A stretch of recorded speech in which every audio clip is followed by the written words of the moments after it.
Mostly Bored Ideas started off as a Twitter account where Abdullah Rezwan Fuad decided to share his many thoughts and well-researched analysis of some of the biggest businesses in the world. With a background in finance and having done very well as a student from Ivy League's Cornell University, he decided to start a Twitter account right at the start of the pandemic. It started growing exponentially, and more importantly, it attracted followers who were quite serious about consuming finance content, and that included workers and researchers from big names around the world. So Abdullah decided to turn this into a newsletter that does a deep dive analysis every single month on a specific business. Within weeks of turning this into a newsletter, he could go full-time as people paid to subscribe to this. That shows how good he was. And when I learned about this, it all fascinated me, because you hear about creators growing or blowing up on platforms all the time, but the fact that he did this without posting a single photo or a video, especially at a time when these platforms really demanded it, it's all just very incredible. So I decided to sit down with Abdullah and go in depth about his journey and why he decided to write about finance and choose Twitter as his main platform. We also talk about how to grow on the platform and other techniques that will allow a creator to build a following with words. Alright, without further ado, here is Season 3, Episode 2 of State of the Creators, featuring Mostly Borrowed Ideas. Hope you enjoy the show. This is The State of the Creators, a show about creative individuals who are on a quest to build something out of nothing.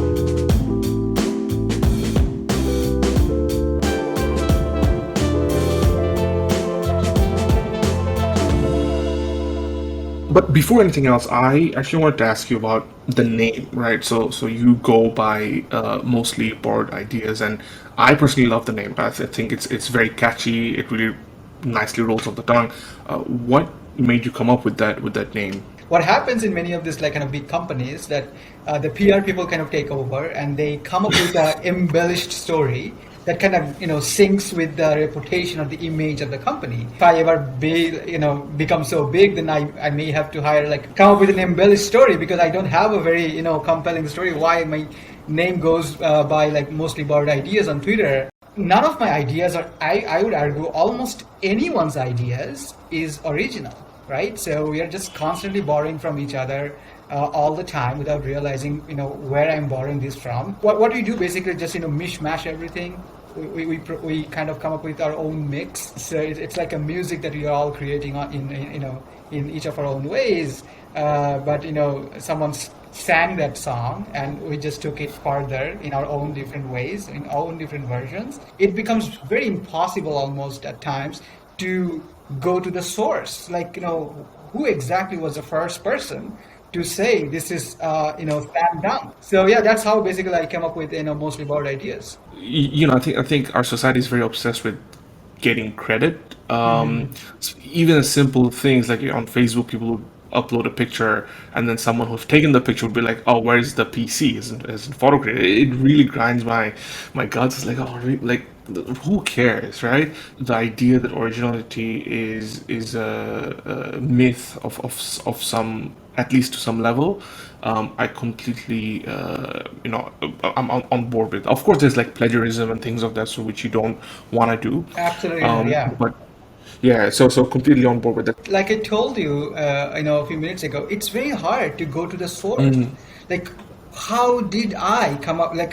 How did that idea, come onto me? Maybe I read something, maybe someone said something to me, maybe I don't know. I watched something, and Absolutely. it's so difficult to go to the source. People, I would say, mostly in the non-investing space, who would say let's say something like Tesla, Elon Musk actually did not start that company. He got it from different founders. Yeah. Right. So he came later, and let's say and I have seen people say, oh, he's not the founder. He was not the first person who started the business. The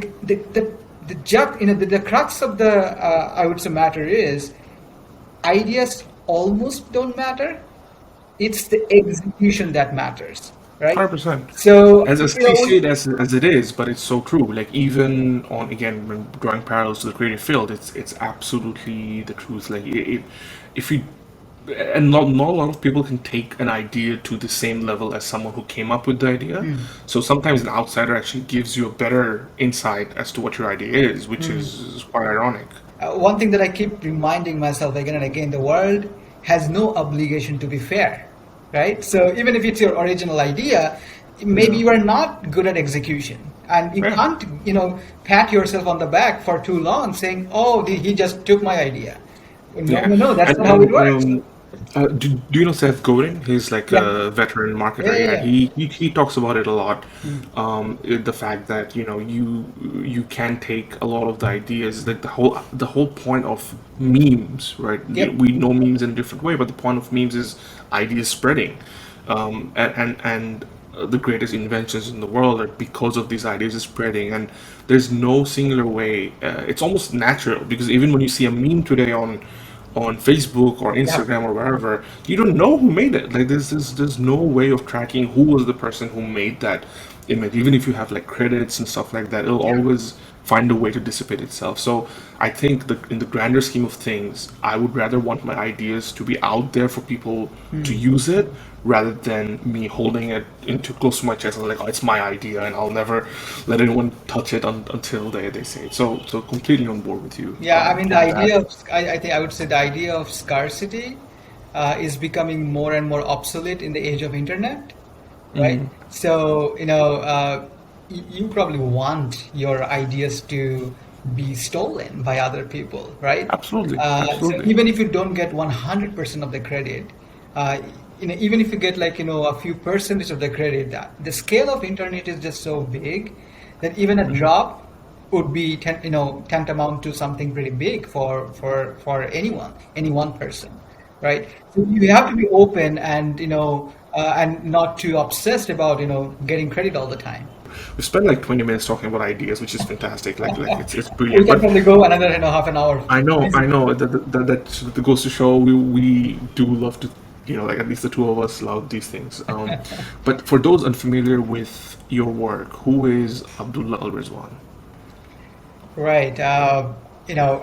By this point, each day I feel like I'm becoming more known as mostly about ideas or MBI, which is the Yeah. short form people call me, than Abdullah Rizwan, right? So I graduated from Cornell in 2019, May 2019.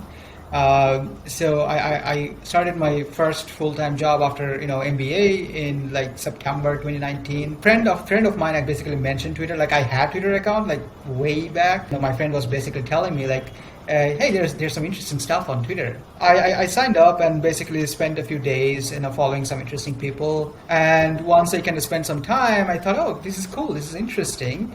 Like in real life, I don't know too many people in my social circle who are intently following the US market, the US stock market, right? Right. So I did that for like, I would say 3-4 months. And then I started, I wasn't very regular. I spent some time like once in a while and I, kept following, here and there, some more people.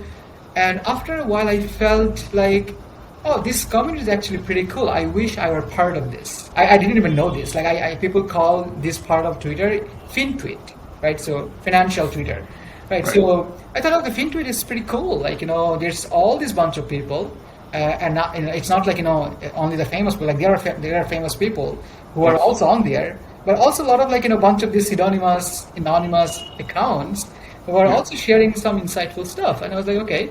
And when the pandemic happened, like in March 2020, I decided, I didn't have to commute to my office, and when you are home, one of your tabs can always be Twitter, right? So you just have more time to be, more interacting with other people. So I was like, okay, you know what? I want to be more active on this, website, and it's just hard to be relevant, to remain relevant. So that's the point I was making, and I remember I posted it in in the nighttime, like probably 9-10 p.m. in the US, and I went to bed, and someone texted me like, "Hey, Paul Graham just retweeted your thread." I was like, what? That makes no sense. This guy doesn't obviously know me, or he doesn't even follow me, and I wasn't even sure even I follow him, right? And I opened Twitter and I was like, oh my god, this is like a floodgate, right? Like it already crossed like 1,000, all that. And he, like, Paul Graham is like the co-founder of Y Combinator. Yeah, one of the biggest. Yeah, Yep, yep, funds funded companies like Airbnb and yeah. Coinbase and companies like that. So he has like 1.5 million followers. So when he retweeted a thread, uh, you know, I think I first understood what network effects is on that day. Like philosophically, academically, I understand. I can explain what network effects is, but it was a visceral experience, like what it means to be on the receiving end. Yeah, And it's like people I look up to. yeah, They are the ones who are kind of following me, and I realized that Twitter is an extremely powerful platform, which I obviously underappreciated. Like Paul Graham still doesn't follow me. Like and basically what I felt, I have no idea where my like tweets would end up. Like who would read my tweets? I have no idea. My tweets can end up in a person's eyes who is much more influential, who is much more resourceful than I am or ever will be. And I just decided to take Twitter seriously, and I kind of sat down for a while and thought like what like this is my philosophy on Twitter. Like, and if you go to my account, you would find like the pinned tweet is basically my Twitter philosophy. And one of the philosophies basically I would treat all of my followers as my colleagues, right? So I would not tweet something that I would not tweet if you are my colleague, right? So wow, like, especially if you have like a bunch of followers, like it's so tempting to dunk on other people or to yeah, put something disparaging, or or give your latest opinion on election or like some political stuff, which is not why my, let's say, followers follow me, right? yeah. So, and this is something, not, again, you don't really just spend like half your day talking about politics in your office. But do you think if Paul hadn't retweeted, you would have had that initial spike? Like, do you think because of the quality of your work, because your work is quality, you would have still found out like the audience that you were seeking? I can't really possibly say I would have 81,000. It could be, I don't know. I don't know. Like, I don't know the exact number, but only way for you to fail in the internet is basically when you stop, right? So as long as you don't stop, like as long as you survive for years, right? Luck will come to you. Like, luck will come and knock your door at some point, right? But it's so easy to be discouraged. It's so easy Yeah, to be to feel down because some, like, yeah, I remember exactly how it went, like when I was posting on Twitter in the first few weeks. I was just walking to the wall, right? There's yeah, nobody, right? So and for some people, obviously, I do think I was lucky, that within just a few weeks after I became more serious on Twitter, like, I got the initial bump. uh, yeah. but again, like, it became like from 500 to 2,500, but for me to 2,500 to like To go all 81,000, the way. I Yeah. needed to keep doing what I was doing, Yes. right? Yes, So and not rely on random people, or not really random, but like influential people to retweet your stuff. So yeah. that's great. One thing I loved what you just said was how you mentioned that you treat your followers as your colleagues. I think that's a brilliant outlook. It's you're not talking down to them, you're talking with them, like they're beside you. You're talking the same level as them because you treat them with respect, and I think that's where you get that respect back. And I think for creators, like, I think that's a great mindset. I love the fact that you kind of picked it up naturally, almost via trial and error. Like, you weren't really reading, I don't know, or you could have, but you weren't. This is your first kind of, like, thing that's so similar, or not so similar, but the first big thing that is, you've even done anything like this before this, right? Like, it wasn't like you had a serial 10 or 12 different Twitter accounts before this, and you No, learned stuff. no. Yeah, so it was a lot of trial and error, and I think just the idea of treating your followers as your colleagues, I think is just fantastic. But look, we'll move further down. Why did you get into writing specifically? So, what was it about writing that attracted you the most? And I think a lot of the deep dives that you do are quite in depth. It does require a lot of research. To a large extent, all of us needs to be good storyteller, like no matter what your job is. 100%. And you have to write, I mean, not you have to, like, it definitely, makes you better professional if you Yeah. can tell the story when you're speaking or when you're writing. Like, those are rare skills. It's not something that you come across every day. Like, not most people. I think writing is the most underrated skill like there is. I For think sure. learning how to write is, especially now, like even if you're creative, I think just to articulate something like your research that you've done or the analysis that you've done, to boil it down into like coherent sentences and Yep. Twitter threads and articles that matches with an Excel sheet with like I think that's honestly a mammoth task. So yeah, I think you have gotten that knack for compiling great stories and then telling them in a nice way. You know what? One of my friends actually mentioned something interesting. Why entrepreneurship is so difficult? Like, and he had this interesting point. And I think it wasn't probably his point. He was probably quoting someone else. And basically was saying the reason a lot of entrepreneurs fail is not because that it's bound to fail or something like that. It's because you need these disparate skill sets, right? So, for example, for my business to be successful or for my business to survive and thrive, for decades, I have to be good at writing. I have to have quantitative skill sets, certain quantitative skill sets. I need to be good at Twitter, like which is and basically in a lot of ways I need to be good at sales. Like, Yeah. there are a lot of people out there. Why do you need to subscribe to my work, or why do you need to even follow me, right? So there's this, again, like, you can be a great analyst, but you may not be very good at sort of sales, or you may be 100%. not good at you can be a great storyteller, but you may be not good at quantitative stuff, right? So Yeah. it's just this, like, disparate skill set that need to come together for you to be able to do something, right? That's the difficult part, because most people are good at, let's say, one or the other, or maybe a couple of stuff. But for you to be good at, like, 3, 4, 5 stuffs, and again, to remain relevant, like, maybe I am good at some of these things today, but would I remain qualified, let's That's say, what. 15, 20 years, 10 years from now?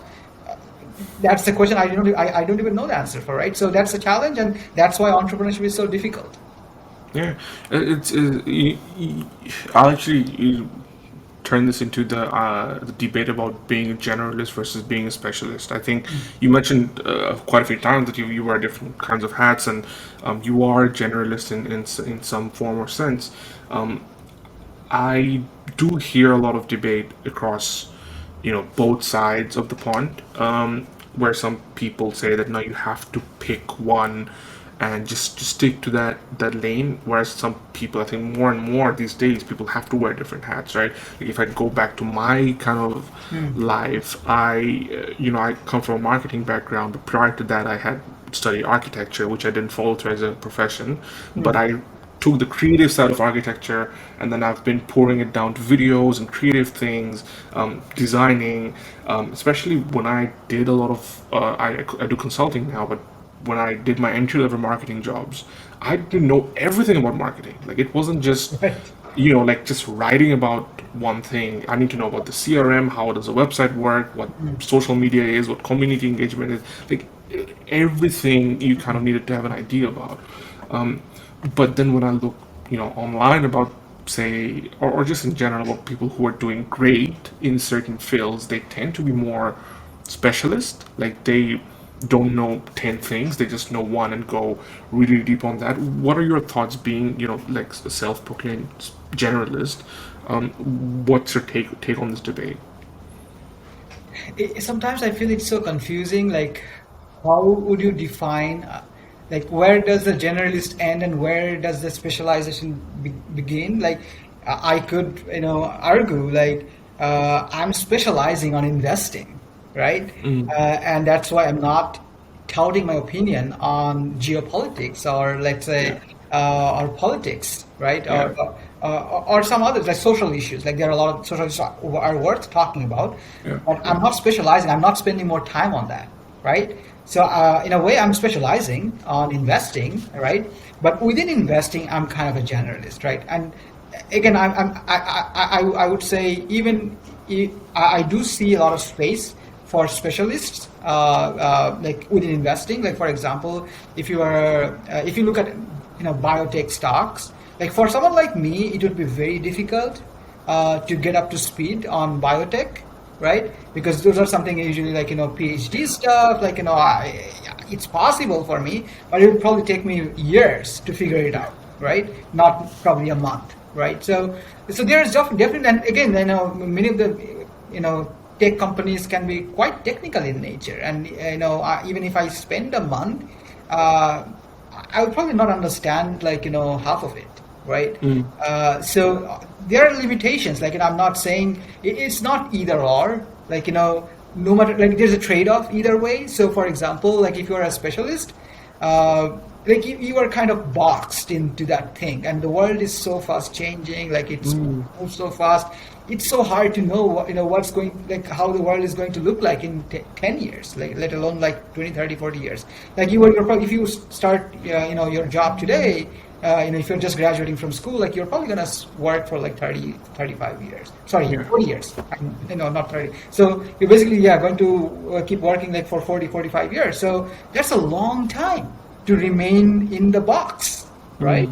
So even if you're a specialist, you really have to kind of broaden your horizon either way. Yeah. And even for generalists, even if you're a generalist, we know that is a weakness. We don't know as much as the specialists do, so that is a source of discomfort. So that should kind of put a light on our pants that we need to keep working hard. Regularly, ask that question like should I just hone in on one thing?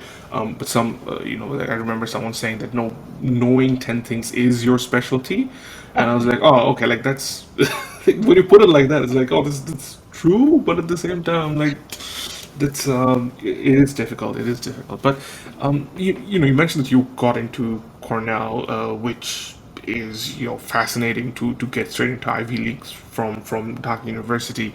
Especially I don't know what Cornell's acceptance rate is. What 10% or something of that number. I'm gonna stop you there.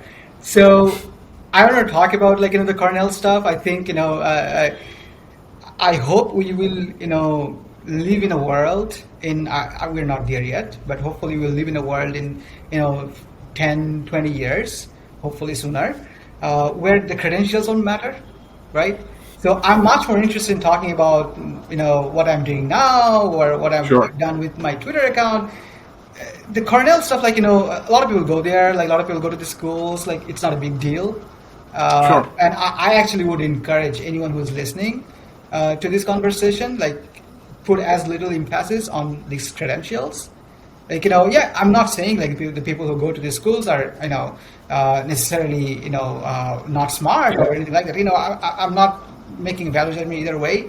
But what I'm saying is it's not something inherently that's fascinates me, right? Right. I'll be honest, it used to, like before I went to Cornell or any of the schools, like, but I just don't think it's a big deal. Like a lot of people go to So I was kind of going towards that in terms of the question where it was more like because of making that move. I think for a lot of us, the idea of getting into Ivy League or getting into a specific company or doing something for a big brand, I think still holds a lot of merit and does add a lot of credibility. It's something you can't ignore.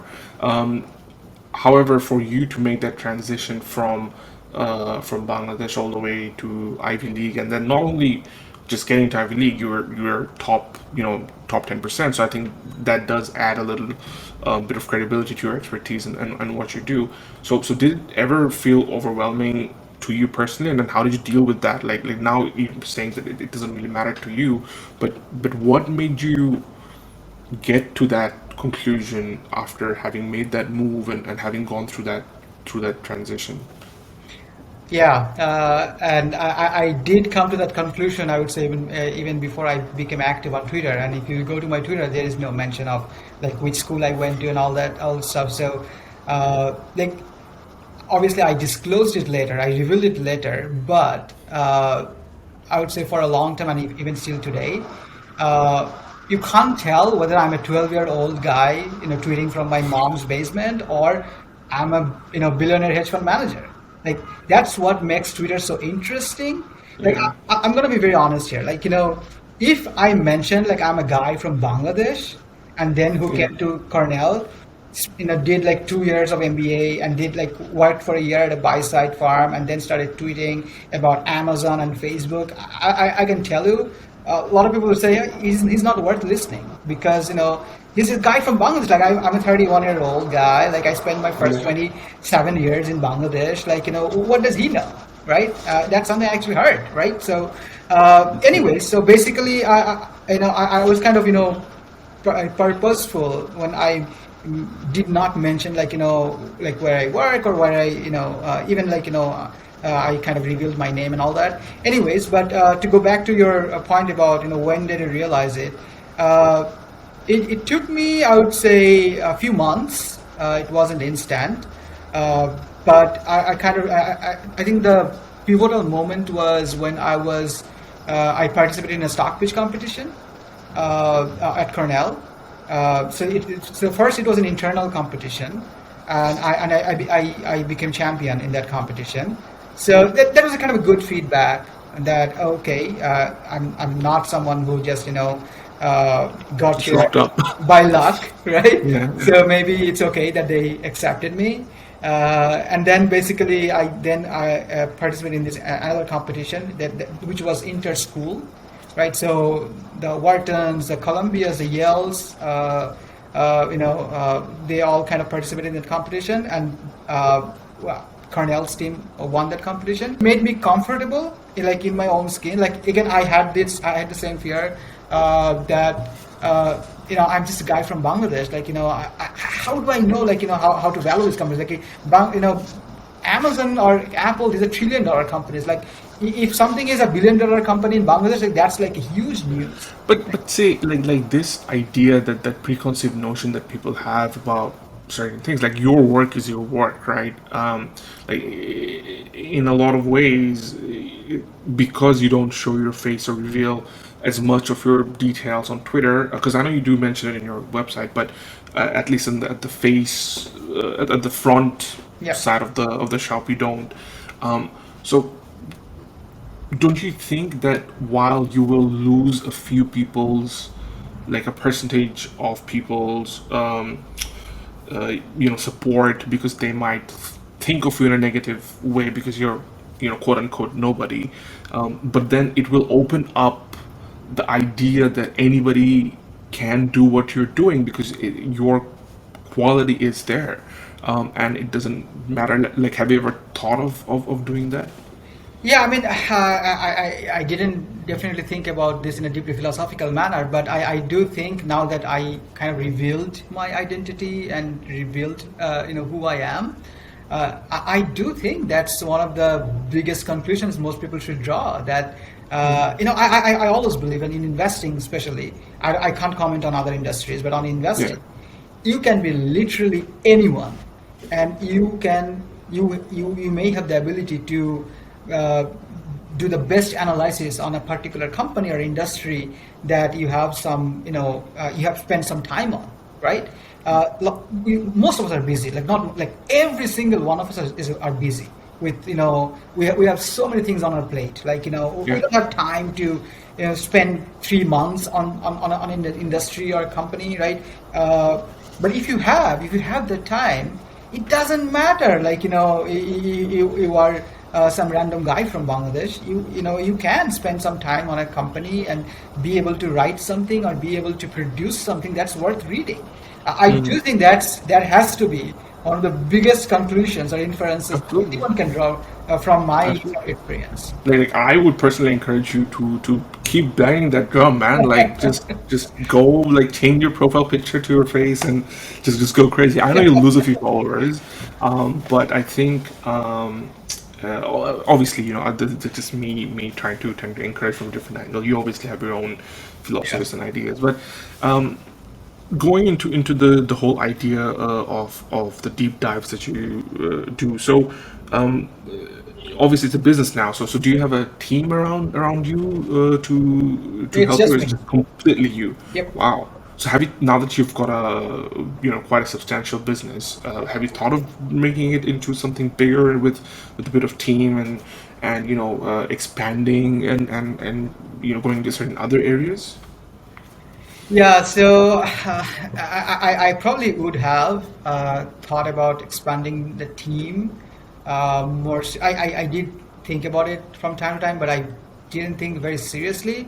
And I would have thought more seriously if the first identity of me, were an entrepreneur, right, or the founder. That's kind Yeah. of the third identity. So what I'm trying to do is basically, I would say, I'm mostly trying to optimize for the first two identity, right? I'm trying to be a better analyst. I'm trying to be a Analyst. better Yeah. investor, right? Yeah. My guess is, again, this is a guess. This is a speculation on my behalf. I don't know how it will pan out. But if I'm still around doing this, like in 5 years, in 10 years, I think it's highly likely that I will start focusing on my founder or entrepreneur identity as well. I just want to be somewhere on my own, like in Right. 5 to 10 years. And once I'm like, yeah, I'm just 31 years old, so in 10 years I'll be 41. Again, this is nothing like if I have normal life expectancy, that's like half of my Yeah. age, right? So Yeah. I have time. So I just want to be somewhere on my own, and then I think if I want to focus on that, like third identity, I can do that. Like in 5 years, I can probably like build some sort of like a team around me. Uh, but I'll say something like it, I'm just trying to the beauty of my business is that unit economics is positive from day one. Like the moment someone subscribes, I make money. My revenue and my profit margin is 95%, right? That's incredible. So That is I don't have any crazy. cost, right? Basically, the payment processing fees is all the cost I bear. Yeah. So my unit economics is amazing. So I just need to survive. I just need to be better analyst and better analyst for my customers and better investor for myself, because whatever money I'm making, I'm basically investing like in my portfolio. So yeah, so optimizing for both those two roles, and if I survive like for in 5 10 years, uh, I'm pretty sure it will whatever will happen like may surprise me, right, in a positive direction if I survive. So and if if I am successful at optimizing those two identities, like I feel like those two identities matter much more. The third one is perhaps in some way easier, right? It's very hard to focus on the founder identity if you're not a good analyst, right? People Yeah. shouldn't probably read your work if you're not a good Yeah. analyst, right? You can be an amazing founder, amazing entrepreneur, but if you're a shitty analyst, then well, you're a shitty analyst, right? I think you got to think from the perspective of like a lot of the founders are very technical people first, and then they hire a COO who takes the business to the next level. So I think you need a COO. You don't need to be the founder, and I don't think you should, because you are great at what you do as an analyst. You just need that number two who would think of the business side of things and growing it into a bigger. Because I personally think you've got the potential to go huge. I think especially with the quality of work that you do. Yeah. So why did you want to go for paid subscribers? Like almost a year into it, like what was the prompt? Because I do a lot of things that I've built for the last 10 odd years, like Plantic being one. We've only recently started monetizing a lot of the things, but we've kind of built and built and built. So for you, why did you decide to kind of, or not why, but more so, well, we know why, but more so, what was the prompt that made you think, this is a good step for me to get into? Because a lot of people aren't confident, years and years Yeah. down the line to monetize their audience. Yeah. So it's a very simple answer. I was, like I said, I had to leave my job, so I was unemployed at that time. Yeah. My back was against the wall. I went to Cornell with $150,000 student loan, right? So I needed to repay that loan, and I was repaying Right. that loan even when I was unemployed. So I thought, what, like, and the pandemic happened. So obviously, I was supposed to move to Canada, but that got like delayed because of the pandemic. So I had almost no clarity of my Right. own future, like what it looks like and when I'll be able to. People would ask me extremely simple questions. Like I remember, like back in like August 2020, like someone like, hey, when will you move to Canada? Like or like like same like very simple questions, but Yeah, I yeah, can't yeah. answer, right? And I kind of started avoiding people, like like they're gonna ask like a very basic and simple and reasonable questions, and I'm gonna be Yeah. annoyed because I just don't know these answers, right? And so yeah, so basically, I think yeah, I had like 15,000 Twitter followers by the end of August 2020, and I was getting some like messages on Twitter from like some brands like, hey, would you promote this app and that? And I felt like there's got to be something better than promoting an app, like random app, like I may not even believe in, right? Yeah. And I don't believe in day trading and all that stuff, but that's what people were messaging me for. And I thought there's got to be something better. And then I basically thought about like, hey, why can't I do what I was doing on my own farm, right? And again, my farm was paying me a lot of money to do that, right? So, and if I come up with a Bezos had this quote, he was kind of explaining Jeff Bezos like why Amazon Prime is so valuable, like, and he basically said, I want Prime to be such good value that people would be irresponsible not to be a Prime member, Yeah. right? So I kind of got inspired from that from that philosophy, pricing philosophy. That if what if I price my research at like I don't know 0.0001% or something like that of the price that or the The company big firms do. the Yeah. firm was paying me for. And I was basically telling myself, you know what, I have 15,000 Twitter followers. Even if like 1% of them kind of subscribe, that's like 150 people. And 150 people means like, back then it was like $10 per month. I was like, okay, great. So that's $1,500. And if $1,500, that means like that more than pays my student loan every month. So, I'm kind of covered by that. So again, there is no grand plan here. It's basically a survival strategy during the Right. pandemic, and that's how it got started. And I would say that on the very first day, I kind of realized I probably underestimated the potential because on the very first day, 150 people signed up. So I kind of knew that Yeah, I was onto something. it's super interesting because a lot of the content creators, the first step is usually what you mentioned is advertising, right? Like we monetize based on selling our space to certain advertisers that will be Which shown is to our fine, by the way. followers. I don't No, want no, to. absolutely, Yeah. absolutely.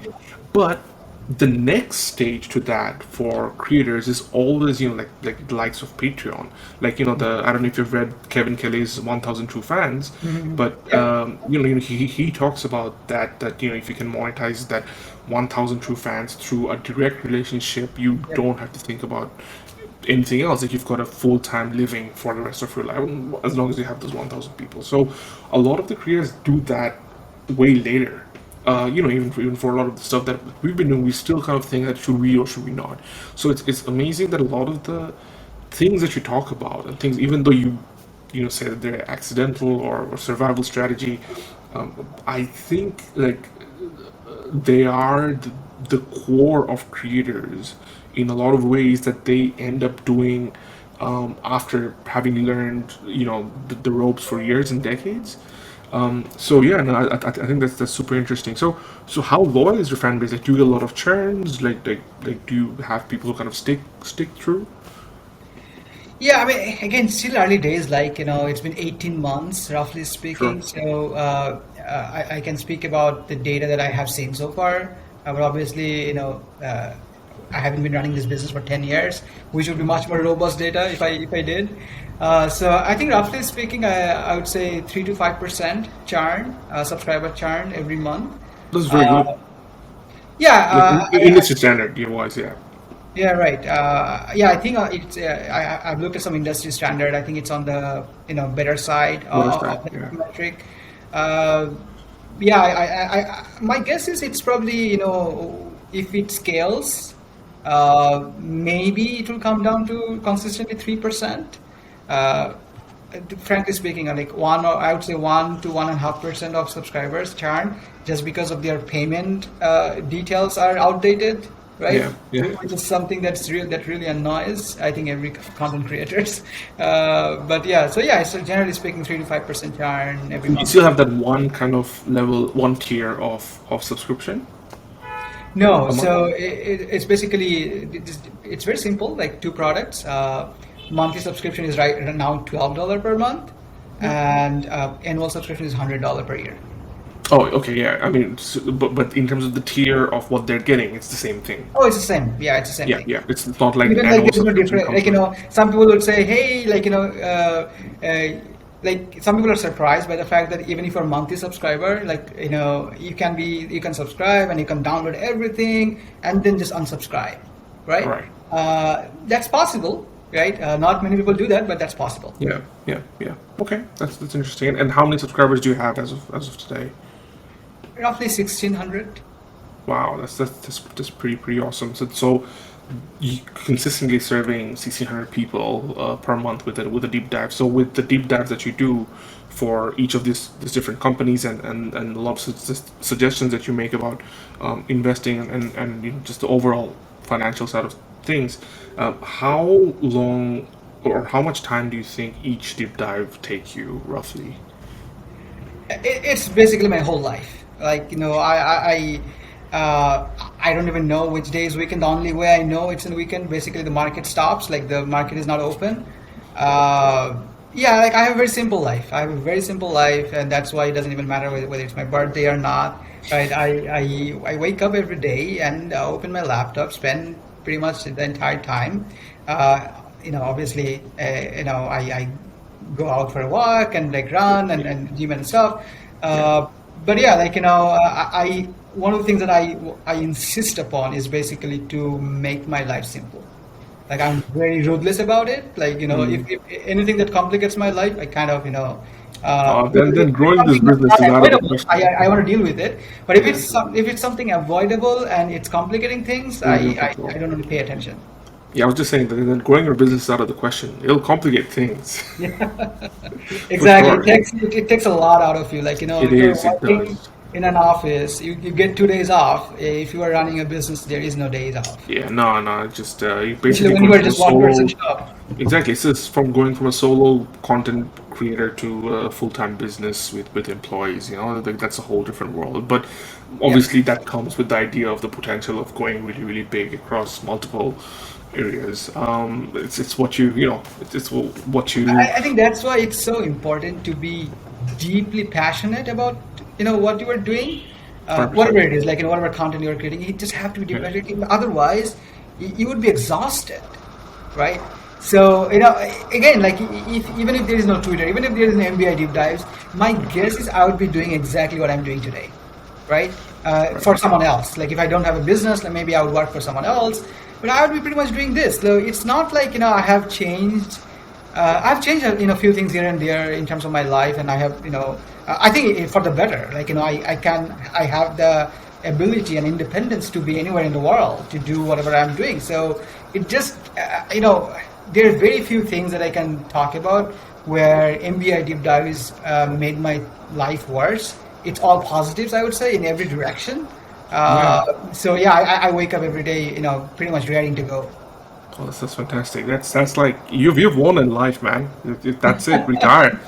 You've done it. I'm actually running, some sort of retirement here. That's Yeah, true. just get like hire someone to create an AI of you, or basically turning out a monthly thing, and you just sit back, relax, and do your thing. But um, so day to day is basically you get up, get on the laptop, spend 6 to 8 hours roughly, like basically work hours.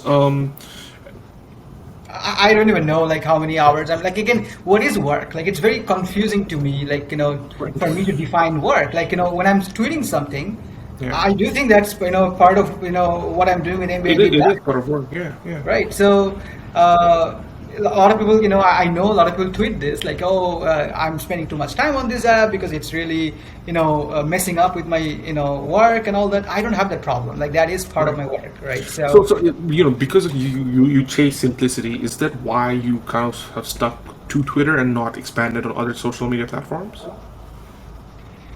Yeah, I mean, it's very different. Like Twitter is an interest graph. Like it's built on an interest graph. Like the people go to Twitter not to follow friends, right? They Yeah, go yeah, there to follow people, follow ideas, right? yeah. And that's why even a random guy from Bangladesh can make it. I would say on Twitter. It's harder like on social media like sorry Facebook. Facebook is built on social graph. Like I know Yeah, you, you know me, like or a friend of me, like yeah, that's how we are kind of connected, right? yeah. So people don't really follow ideas on Facebook. That's Facebook as not well. not the thing on What Facebook. about like TikTok? I don't know if you're on TikTok, but TikTok, for example, has kind of built on a Yeah. Twitter-like network where you don't really go there to follow friends as much. You go there, even the creators that you follow, you don't follow them specifically. You follow the feed, so your potential to reach a huge audience is massive on Twitter, right? I mean, do you ever get creative blocks in terms of like say have you ever had days where you want to research but you just don't seem to get into that mindset, or your brain just doesn't work? Like, do you get those days? Absolutely, and I think there are a couple of days in every month. I feel like I've chosen something very difficult for me. Right? I probably this is perhaps more difficult than I thought. And again, like think about what I'm doing. Like at MBA deep dives, I am looking at a different company every month. So it's not like these are the companies I've already studied for years and years, and I'm just updating them like once in a while. No, so this is a company that I'm reading in many cases for the first time in my life, right? Yeah, And these are at times extremely complicated businesses, right? absolutely. So think, and I need to be able to figure it out and write. And again, the most important thing, I have to be able to write in a way that's worth reading, right? A lot of these are busy people. If Exactly. they're spending an hour of reading, like which is a big thing. I can't Yeah, even believe that so many people subscribe to my work because I don't even provide a summary. There is no summary. So if you really are interested, you actually have to read the whole thing, or yeah. at least a lot of a large section of it. So for someone to read and spend all that time and consider that it was worth spending an hour on this deep dive, I really need to, and this is just one company. It's not like I know a lot of newsletter writers. They post 3 times a week, four Yeah, times a yeah, week. And yeah, in a absolutely. way, they're taking more shots on the goal, right? So they, even if one of the posts are not up to the mark, it's okay because maybe they will post something more insightful in the next day. For me, I don't have that option. Like if I Right. really fumble in a month, and if I can't do a good job, people are probably going to be disappointed, right? So it's a challenge. And again, the only reason I think there is a high probability that I will be doing this for years to come is basically I'm just deeply madly engrossed Yeah. into this. And I would again I would do exactly. It's not like even if I find it difficult, it's not like I can just, oh, you know what, I'm gonna just give it up and do something completely else. Well, I actually don't have a lot of skill set. The reason my life is simple because, well, I can't really make it complicated even if you want, because I don't have, I'm not a musician or artist. I don't have all these skill sets which I can kind of utilize if I want. No, I don't have that many skill sets. So I kind of have to work with what I have, right? So, and I feel like even if I give up, I will actually go back to industry. I work That's kind of for there for exactly you. the same job that I'm leaving, Yeah. right? So that's why I feel like it's more likely that I'll be doing this for years to come. So do you plan your companies ahead of time, or like do you have a set of schedule that, okay, like these are the companies that I'm going to tackle over the next year or so, or do you get requests and then you pick and choose like a few weeks before starting them? Yeah, so I kind of, decide on the companies in the beginning of the year. So I basically give like a list of 40 companies, let's say, roughly Right. speaking, 30, 40 companies to my subscribers, to my annual subscribers, and they vote. Wow. And so the 30, 40 companies, Very, very that, democratized process. yeah, I mean, not totally democratic because, there are hundreds of companies out there. So I'm choosing, Sure. basically the idea is I want to know about these 30, 40 companies, and I'll be indifferent regardless of what I have to cover because I'm interested, I'm curious about these businesses, 30, 40 businesses. So Yeah. once I have that list, I basically throw the ball to my annual subscribers. They vote, and whichever companies get the highest votes, I basically cover them one by one. And the choice of like which company is getting covered in every month or in particular month, that's again kind of a random. There's no like philosophy to it, like why I'm covering, let's say, Pinterest in Yeah. January. Wow, that's awesome. Have you faced the toxic side of Twitter with the industry you're in? No, not really. People have been so far. I don't want to jinx it.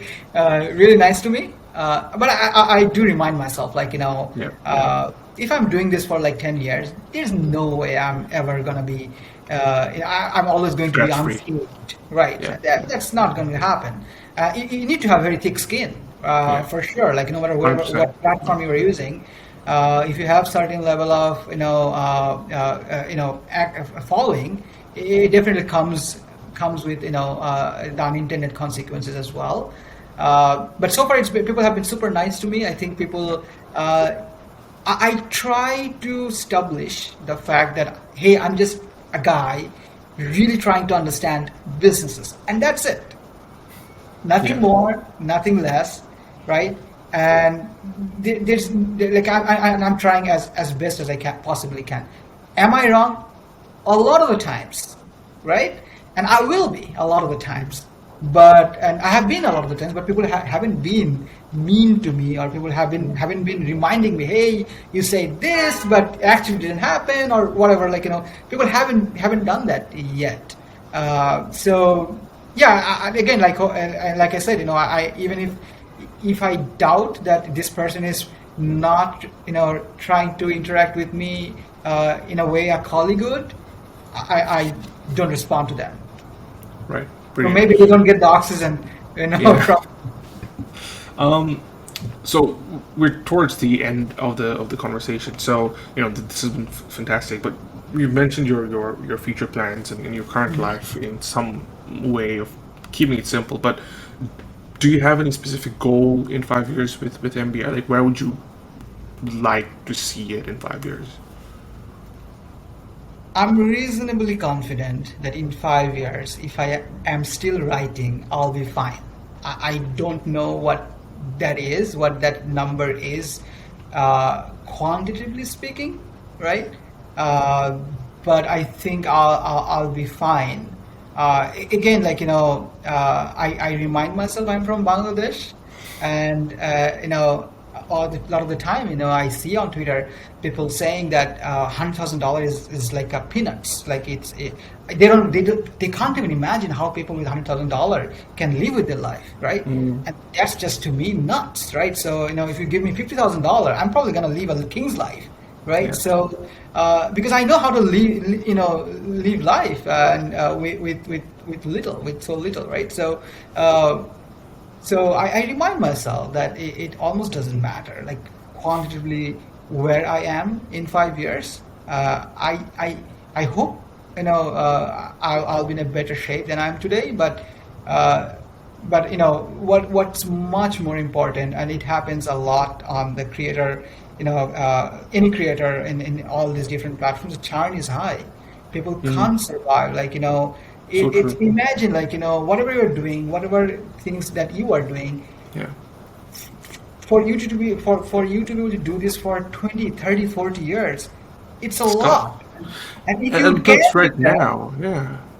Sorry, sorry, That's Ratan. amazing. That's going to be amazing. Like, if you can do that, imagine, like, you are covering sports for 20, 30 years. Obviously, you are going to be better at it. Obviously, you are going to be much more knowledgeable about it than a random 20-year-old guy in year 2040 or year Yeah. 2050, right? So that's what I keep telling myself, like, and that's why I'm trying to optimize to be a better analyst and a better investor. Because if I'm those two, I think the 3 and 4 and everything else will just come, fall into places on its own. 100%.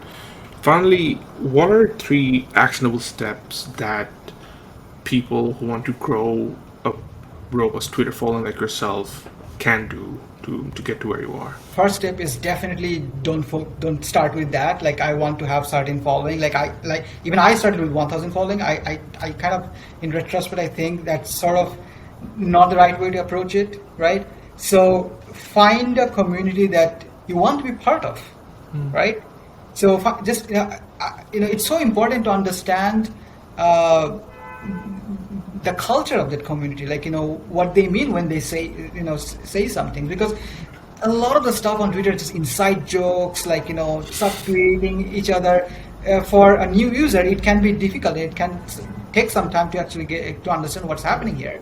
So spend some time, see whether you actually enjoy this community. You may not like it. You may think that these people are mean, these people, I don't want to be associated with these people, and then you leave, right? So you just spend some time, just observe, just see whether it's for you. If it is, then try to interact with people that you kind of like, you kind of are enjoying, right?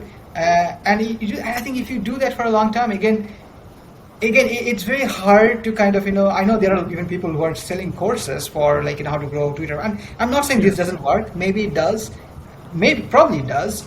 But I'm saying, it's going to be boring. Like, I was getting obviously excited when I saw, like, my following jump from 500 to 2,500 in a day. Like, to me, it doesn't even matter now. Like, it's not a big deal that I keep thinking about how many followers I have, right? Yeah. It's definitely much lower in the rank in terms of the things that I'm optimizing for. But for someone who's starting new, just focus on enjoying the community, because that's much more important. That's much more important. You can grow your following to 50,000, but if you don't like to be part of the community, you will churn. You will churn eventually. So all this effort is pointless, right? This is something I kind of borrowed from my friend Liberty, right? He kept hammering that, like, just enjoy the moment. Just make sure that you still enjoy what you're doing. Like, and I know, like, if I'm tweeting for 5 years, 10 years, whatever following I have, it will be plenty, right? So I don't have to spend too much time, and I think that's true for even the new buyers as well. But I do acknowledge that you have to be lucky in some cases to get started, right? So that's why I feel like probably it can be challenging if you just try to be very focused on, like, to grow your following. Right. Well, on that note, Fuad, Rizwan, mostly boring MBI. ideas. MBI. Thanks for taking the time to do this. Really appreciate it. And hopefully we'll see you around 4, 5, 10, 15, 30, 40 years. Yeah, hopefully more. All right, I'll put it up there.